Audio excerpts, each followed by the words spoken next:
California. Well, the production of electricity, of course, is an enormous business, and it's not going away. And the thought that there might be something additional that we might do in that field is not at all inconceivable. It's a very fundamental business. Now, you are certainly right in that we have an unholy mess in California in terms of electricity. And again, it reflects, I would say, a fundamental flaw in the education system of the country, that as many smart people of all kinds, utility executives, governors, legislators, journalistic leaders, they had difficulty recognizing that the most important thing with a power system is to have a surplus of capacity. Is that a very difficult concept? You know, everybody understands that if you're building a bridge, you don't want a bridge that will handle exactly 20,000 pounds and no more. You want a bridge that will handle a lot more than the maximum likely load. And that margin of safety is just enormously important in bridge building. Well, a power system is a similar thing. Now, why do all these intelligent people, ignore the single most obvious and important factor and just screw it up to a fare thee well? So I'm giving you a response, which is, of course, another question. As my old professor used to say, let me know what your problem is, and I'll try and make it more difficult for you. Well, to me, the interesting thing is that you had a system. I mean, Charlie's obviously right in that you've got about three goals in terms of, from a societal standpoint, you've got perhaps three goals in what you would like your electric utility business to be. One is you would like it to be reasonably efficiently operated. Secondly, since it does tend to have, in many situations, monopoly characteristics, you would want something that produced a fair return, but not a great return for capital, but enough to attract capital. And then third, you'd want this margin of safety, this ample supply. Now, when you've got a long lead time to creation of supply, which is the nature of putting on generation capacity, you have to have a system that rewards people for fulfilling that obligation to have extra capacity around. A regulated system does that. If you give people a return on the capital employed, if they keep a little too much capital employed so that they have this margin of safety on generation, and they get paid for it, they stay ahead of the curve. They always have 15 or 20% more generating capacity than needed.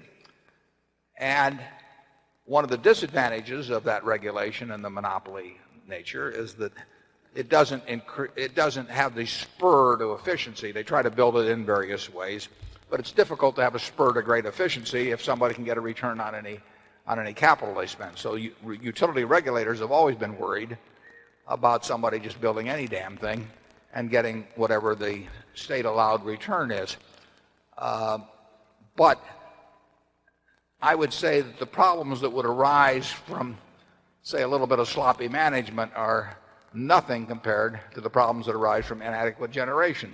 So here you had in California, in my view as an outsider, you had a situation under regulation where the utilities had the incentive to have a little extra generating capacity because they got allowed to earn a decent return on it, a return that would attract capital. Then you had, I think, the forced sell-off of half of their generating capacity or something like that, and they sold it at multiples of book value to a bunch of people who are now just generators who are deregulated. They don't have an interest in too much supply.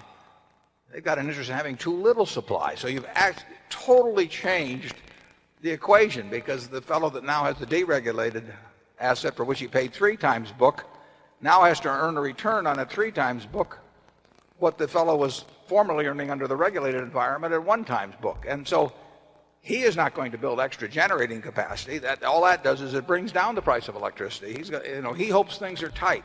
So you've created, in my view, a situation where the interests of the companies in the business have diverged in a significant way from the interests of society. And it just doesn't make any sense to me. And I really think that the old system was made more societal sense. Let people earn a good return, not a great return, but a return that attracts capital on an investment that has built into it the incentives to keep ahead of the game on capacity, because you can't fine tune it that carefully, and you do have this long lead time. So now what you do with the scrambled eggs now, is something. And with all the political forces back and forth, I think that you better have a system that encourages building extra capacity, because you don't know how much rainfall there will be in the Pacific Northwest, and therefore how much hydro will be available, and you don't know what natural gas prices will do,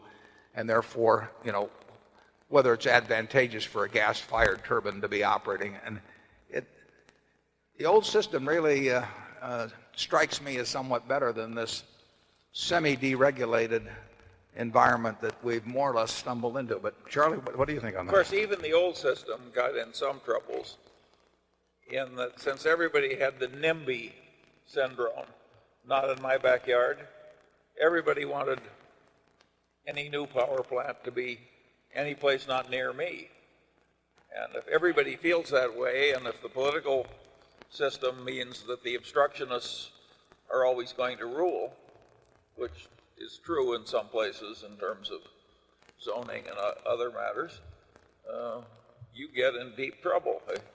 If you let the unreasonable, self-centered people make all the decisions of that kind, you may well get so you just run out of power. That was a mistake. And we may make that mistake with oil refineries.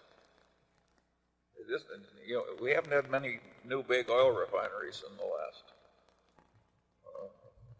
period. So you may get to do this all over again.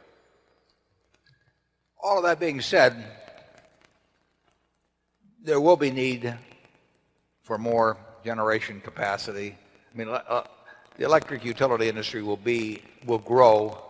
It will need lots of capital, and there should be ways to participate in that where we get reasonable returns on capital. We would not expect to get great returns on capital, but we would be happy to do that. We generate a lot of capital, and we would be comfortable in that business. We would not feel the risks were undue as long as we didn't go around paying incredible prices for somebody else's capacity and then have people get very upset at what that meant in terms of their electric rates.